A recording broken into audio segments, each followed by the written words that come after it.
Hi Kenra Professional, I'm Lo Wheeler, your color brand ambassador, and today we have a very special episode. I have my friend Britlin here, and we have determined that she is a color correction. Let's walk you through all the variables and establish why this would be considered as a color correction. Looking at her hair, it looks beachy, it looks warm, and it appears healthy. But what we've learned in her consultation is that the last 3 years, she's decided to let her hair rest. But before that, there was platinum, there was permanent color possibly to fill that in. And as you can imagine, that changes our approach with shoulder length and below. Because if we do not strategize and think through this process beforehand, we can slide into like a rabbit hole of, processing complications and possibly chemical reactions, especially if we decide to use foils and high-powered lighteners, such as the blue powder lightener, which I trust with my life. But this being the scenario, here's what I am going to choose as my course of action. This amount of Britlin's hair is now natural, so I can process this as its own client. I believe balayaging for this initial session is going to be the safest way to go about it, just short of strand testing. But if she was your client, I would highly recommend strand testing and making sure that you're asking your clients about their 5-year color history so you don't run into issues along the way. So I've sectioned off these 2 top areas because as far as I can tell, it's healthy. I can treat it as I usually would treat any client's hair coming in, but I'd like to start with the underneath suspicious areas first because I like to lift them with a more gentle formula, which would be 20 volume. We're not looking to add any more warmth in here, so anything less than 20 simply would just pull warmth. 20 itself is going to be mild enough for me to work through the processes, and we had discussed if too much warmth is introduced, we can approach it by minimizing and neutralizing it. However, painting it on and letting the 20 lift over a longer span of time is a safer approach than using a higher volume and letting it lift for a shorter amount of time. Reason being is you do not want to shatter or blow open the cuticle. Okay, so with these 2 sections, I'm gonna take this little triangle over the ear. Because she has super long hair, I'm just gonna put it behind her so I can focus on just this little ribbon.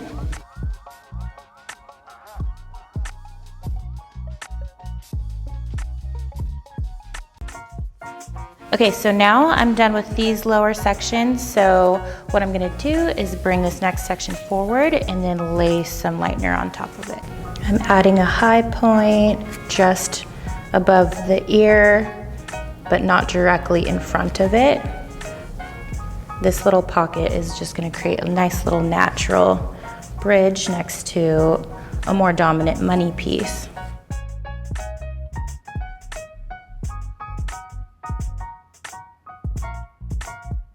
For this, I'm going to make my life much easier by just separating the bulk of the hair into 2 sections. And then I'm gonna take this whole section and then lay a sheet of balayage over it and start to work it through and saturate the ends.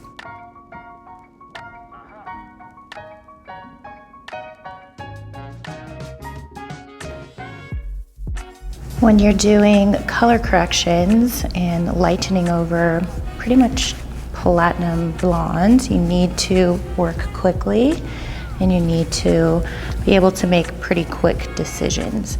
So it's nice to think in advance of a quick application like this that can let you navigate your way through the processes as they unfold.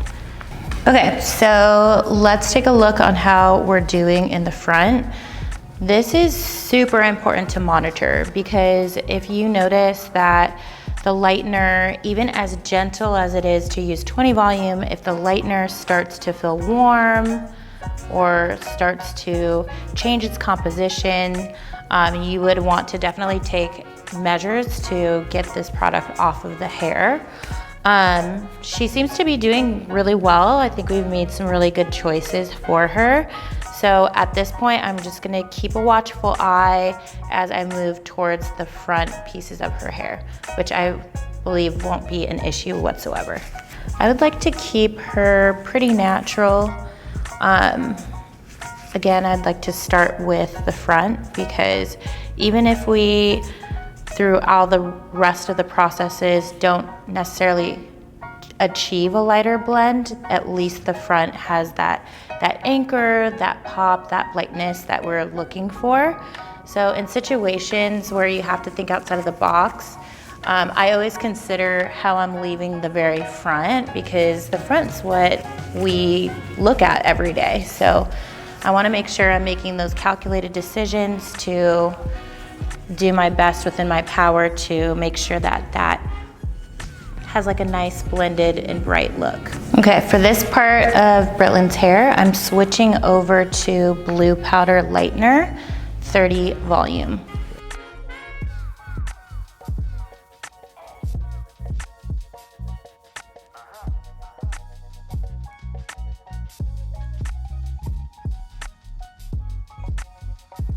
Now that I've applied the lightener on the temple area, I'm just gonna go ahead and move up to the money piece area and lay the lightener on.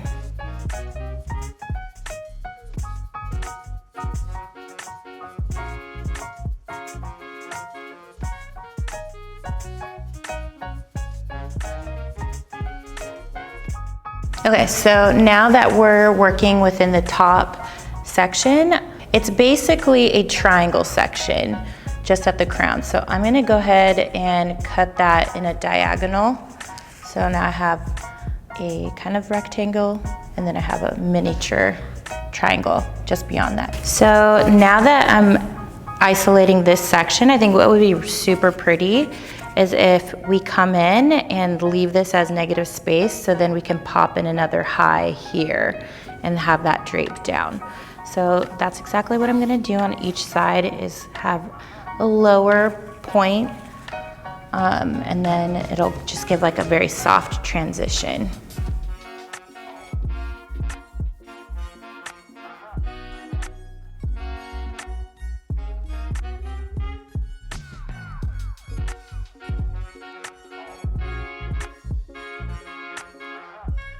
Now that we're in our final two pieces, I think it'd be really pretty to just do kind of like a deep V section. So it introduces like 3 high points over the whole look.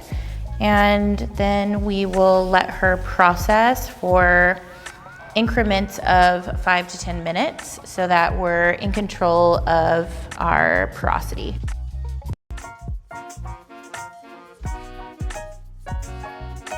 Here is Britlin's final processing look. As we can see, that 20 volume is just doing a beautiful job gently lifting. Can you stand these beautiful results? This is definitely a situation where taking your time to think about the process truly pays off.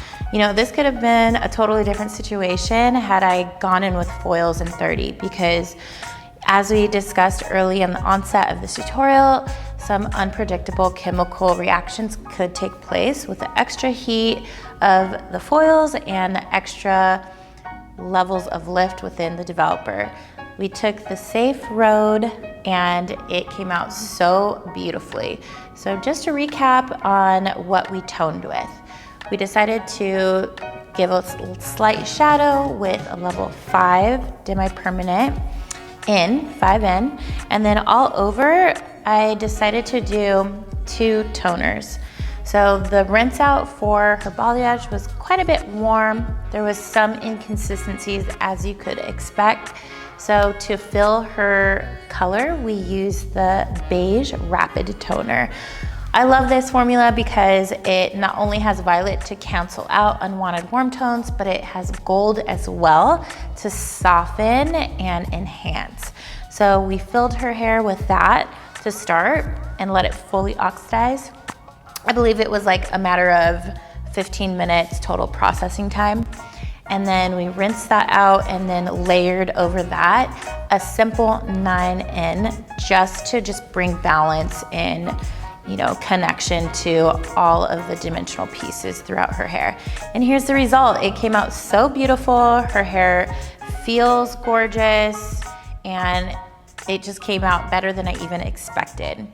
If you love this tutorial and you gained something from it, please leave a comment and subscribe to the Kenra Professional YouTube channel and take a peek at some of my other episodes. They're really fun to make and I'm so happy to share with you.